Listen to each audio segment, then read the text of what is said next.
trendybeats.com.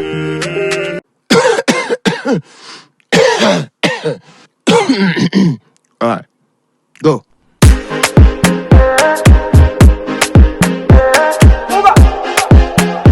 More music on trendybeats.com.